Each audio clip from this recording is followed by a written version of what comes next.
कभी कभी मैंने गड़बड़ की, मैंने कुछ गलत किया और सॉरी कहना वाकई बहुत मुश्किल है। और जिस लम्हे आप उनसे माफी मांगते हैं आप ऐसे दिखने लगते हैं, उसी वक्त वो आपको करें कापुश। एक और बहुत जरूरी शदीद मुश्किल बात यहाँ है, कभी कभी आपको मजबूर किया जाता है किसी को माफ करने के लिए। يا حبيبي يا محمد يا نبي سلام عليك يا رسول سلام عليك يا حبيب سلام عليك صلوات الله عليك। क्या आपके साथ कभी ऐसा हुआ कि आपसे गलती हुई हो और आप उसकी माफ़ी मांगना चाहते हो, लेकिन सामने वाले के रिएक्शन के डर से आप माफ़ी नहीं मांग पा रहे हो? और क्या आपके साथ कभी ऐसा भी हुआ कि आपने किसी से माफ़ी मांगी, लेकिन आपके शर्मिंदा होने के बावजूद सामने वाला हर मौका मिलने पर आपको शर्मिंदा करे? ऐसा अक्सर लोगों के साथ होता है। माफ़ी मांगना और माफ़ करना ये अल्लाह के पसंदीदा आमाल में से है, लेकिन इसका सही तरीक़ा क्या है? लिहाजा आज के English to Urdu Islamic lectures की वीडियो का टॉपिक है माफ़ी मांगने का सही तरीक़ा और माफ़ करने का सही तरीक़ा क्या है। कभी कभी मैंने गड़बड़ की, मैंने कुछ गलत किया और सॉरी कहना वाकई बहुत मुश्किल है। ये बहुत मुश्किल है क्योंकि जैसे कुछ लोगों को अगर आप सॉरी कहें वो कहते हैं इट्स ओके, मैं समझता हूँ, कोई बात नहीं। लेकिन कुछ लोग अगर आप उनसे माफ़ी मांगें, जैसे उनके दिमाग में आप ऐसे दिखते हैं, और जिस लम्हे आप उनसे माफ़ी मांगते हैं आप ऐसे दिखने लगते हैं, उसी वक्त वो आपको करें कापुश। सोचते हैं कि मैं इस शख्स से तो सॉरी नहीं कर सकता, क्योंकि जिस लम्हे मैं माफ़ी मांगूंगा वो तो मुझ पर चढ़ाई कर देंगे, क्योंकि वो भाप लेंगे कि मैं झुक गया। आप समझ रहे हैं? तो आप माफ़ी मांगने से इतना डर जाते हैं क्योंकि आप जानते हैं कि जैसे ही आपने सॉरी कहा वो आपको तबाह कर देंगे, वो आपको बिल्कुल बर्बाद कर देंगे। लेकिन आप में इतनी हिम्मत होनी चाहिए कि आप किसी के गलत करने से ना डरें। आपको कहना चाहिए, जैसे अगर मैं कुछ गलत करता हूँ तो फिर मुझे इतना हिम्मत वाला भी होना चाहिए कि मैं तस्लीम करूँ कि मैंने गलत किया, बजाय इसके कि मैं खौफजदा हूँ कि लोग क्या करेंगे। लोग तो कुछ भी करेंगे, क्योंकि आप झुक गए, आप उनके सामने कमज़ोर हो गए, आपने अपने दिफा को नीचे रखा। लेकिन पता है क्या, इत्तकुल्लाह वक़ूलू क़ौलन सदीदा। अगर आपका माफ़ी मांगना बनता है आपको माफ़ी मांगनी चाहिए। माफ़ी मांगने के बाद लोग आपके साथ क्या करते हैं वो उनका अमल है, वो उनका अमल है, लेकिन आपके माफ़ी मांगने का इनाम है। युस्लिह लकुम अअमालकुम। ऐसा करने से अल्लाह आपके कम वक़्त वाले अमाल को कबूल फरमाएगा। अब एक और बहुत ज़रूरी शदीद मुश्किल बात यहाँ है, कभी कभी आपको मजबूर किया जाता है किसी को माफ़ करने के लिए।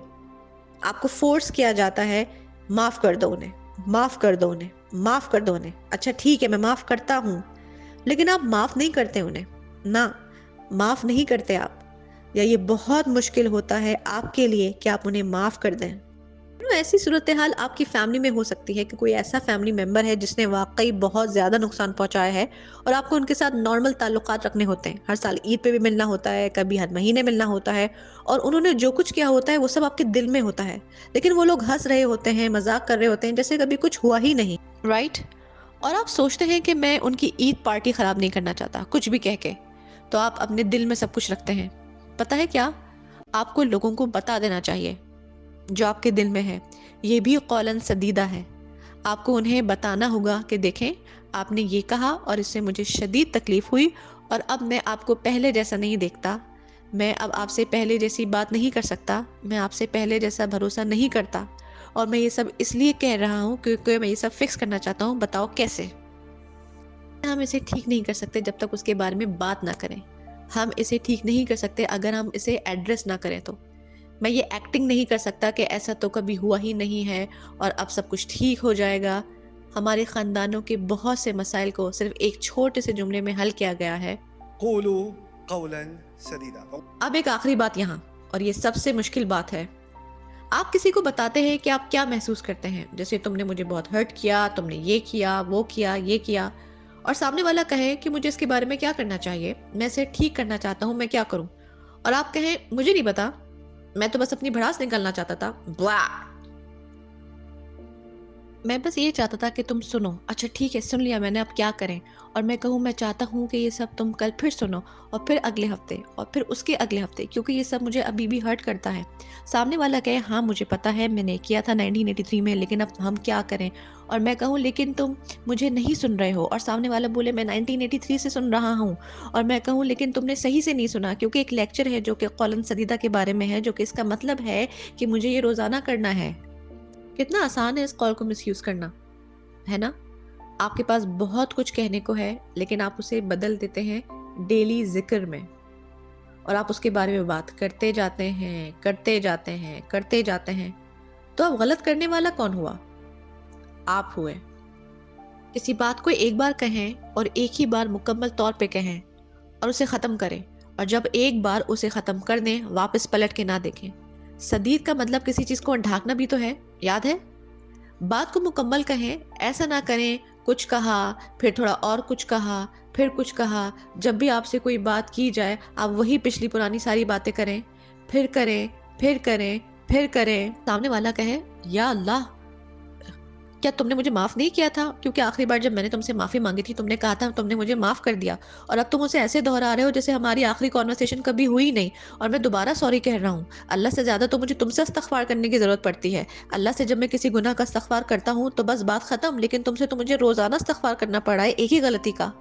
फिर आप कहते हैं कि हाँ मैंने तुम्हें माफ़ किया, और फिर दोबारा लान तान करना, और फिर दोबारा माफ़ करना, और फिर बुरा भला कहना, और फिर दोबारा। तो यही बात तो कौलन सीधा हमें सिखाता है कि अगर मुझे किसी से कोई इशू है, तो मुझे उसके बारे में इस तरह बात करनी चाहिए कि ये ना सिर्फ पहली बार बात हो, बल्कि आखिरी बार भी हो।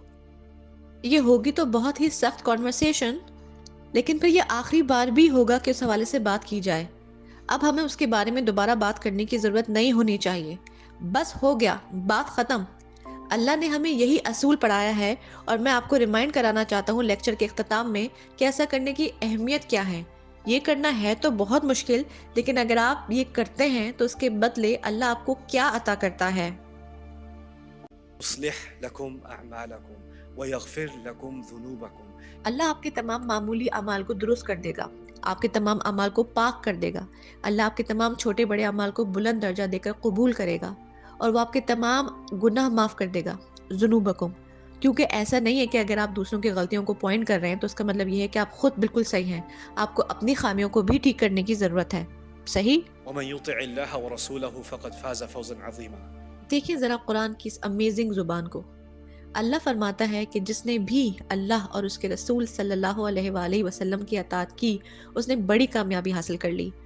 ये बात है इस आयत में, ये बात मौजूद है इस आयत में, जिसका मतलब है अपनी बात बोलना, हक की बात बोलना, मुकम्मल बात बोलना, साफ शफाफ ईमानदारी और मुहज़्ज़बाना अंदाज में बात करना। ये अल्लाह और उसके रसूल सल्लल्लाहु अलैहि वसल्लम की अताअत करने जैसा अमल है, जो कि एक बहुत बेहतरीन कामयाबी की तरफ जाता है। कुछ ऐसे अमाल हैं जिनका अल्लाह हमें करने का हुक्म देता है, लेकिन आखिरी में ये बात शामिल नहीं करता कि ये अमाल अल्लाह और उसके रसूल सल्लल्लाहु अलैहि वसल्लम की अताअत जैसे अमाल हैं, और ये बड़ी कामयाबी की तरफ ले जाते हैं। मिसाल के तौर पे अल्लाह हमें ये नहीं बताता कि वो नमाज के बारे में हुक्म देता है कि तुम नमाज पढ़ो और फिर आगे 8 फ़ायदे हैं नमाज पढ़ने के, या ये मेंशन नहीं कि तुम रोज़ा रखो और अगर तुमने रोज़ा रखा तो ये फ़ायदा होगा। ऐसा हमेशा नहीं होता, लेकिन यहाँ अल्लाह एक असूल की बात कर रहा है, और उस असूल की बात करके आखिर में अल्लाह ने फरमाया कि ये उन लोगों का तरीक़ाकार है जो अल्लाह और उसके रसूल सल्लल्लाहु अलैहि वसल्लम की अताअत करते हैं। ये अमल वो लोग करते हैं जो बड़ी कामयाबी हासिल करने वाले हैं। ये बात अल्लाह इस सूरत के ख़ताम में बयान कर रहे हैं, ताकि आपको और मुझे एहसास दिलाएं कि अल्लाह के अल्फाज का क्या वज़न है, इन अल्फाज का कितना असर है। तो मैं दुआ करता हूँ कि आप और मैं अल्लाह के कलाम को अपना लें। मुझे उम्मीद है आपको आज की वीडियो पसंद आई होगी। क्या आपके साथ भी कभी ऐसा हुआ कि आपने किसी से माफ़ी मांगी और उस शख्स ने आपको सामने से शर्मिंदा किया और बार बार आपको गलती का एहसास दिलाया, या आपको सामने वाले के रिएक्शन के डर से माफ़ी मांगना मुश्किल लगा हो? अगर आपने भी कभी इस तरह की कोई सिचुएशन अपनी ज़िंदगी में एक्सपीरियंस की है तो हमें प्लीज़ कमेंट बॉक्स में अपनी राय का इजहार के ज़रिए ज़रूर बताइएगा कि आपने इस सिचुएशन को कैसे हैंडल किया, और अगर आप किसी को कोई सोल्यूशन दे सकें तो वो हमें कमेंट सेक्शन में ज़रूर बताइएगा। इस मैसेज को, इस वीडियो को ज़्यादा से ज़्यादा लोगों से शेयर करें, ताकि मैक्सिमम लोगों को माफ़ी मांगने के सही तरीके के बारे में पता चले और माफ़ करने के भी सही तरीके के बारे में पता चले। अस्सलामु अलैकुम व रहमतुल्लाहि व बरकातुहू एंड थैंक यू।